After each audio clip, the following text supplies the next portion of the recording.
आज समाजात प्रत्येक दिवस नवीन आव्हाने घेऊन उगवतो. विशेषतः महिलांच्या आयुष्यात संघर्ष हा अनेकदा नजरेआड राहतो. घरगुती हिंसा असो की मानसिक छळ असो की अन्याय, अपमान, आर्थिक अडचणी, सामाजिक दबाव आणि सुरक्षेचा प्रश्न यामुळे अनेक महिला आपल्या अडचणी घरातल्या लेकरांना सांगू शकत नाहीत, पतीला सांगू शकत नाहीत, बोलून दाखवू शकत नाहीत.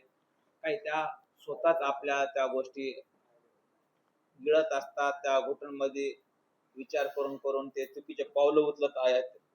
कोणी तर मरण पत्करत आहे. पण ह्या अन्याय आतापर्यंत संपला नाही आणि संपणार पण नाही.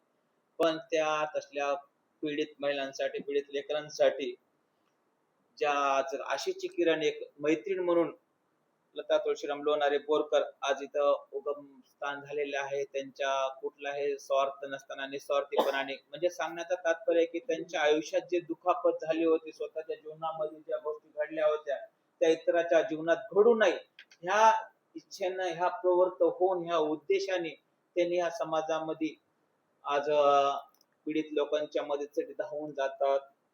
जे गोरगरीब विद्यार्थी आहेत त्यांना शालेय साहित्य वाटप केल्या जाते, पुस्तकं वाटप केल्या जातात, कपडे वाटप केल्या जातात आणि त्यांचे मिस्टर सन्माननीय चंद्रमणी तुकाराम बोरकर साहेब आहेत. आज त्यांच्यासाठी पाठीशी खंबीरपणे उभे आहेत. असे मोजकेच कुटुंबामध्ये लोक आहेत.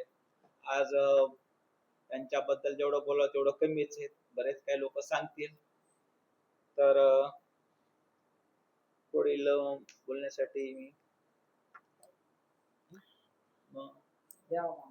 मैडम को बाद में लेंगे ना. तर जे आपल्याला परभणी नावावरून आलेले देवाभाऊ महामुने, सामाजिक कार्यकर्ते, भीमयोद्धा यांना विनंती करतो की आजच्या ज्या कार्यक्रमाच्या महिला ज्या आहेत, ही सर्वांची लाडकी दिदी, आपल्या अन्यायाविरुद्ध सगळ्यांना न्याय मिळवून देणारी शुभचिंतक म्हणून त्यांच्याबद्दल 2 शब्द बोलतील. सन्मान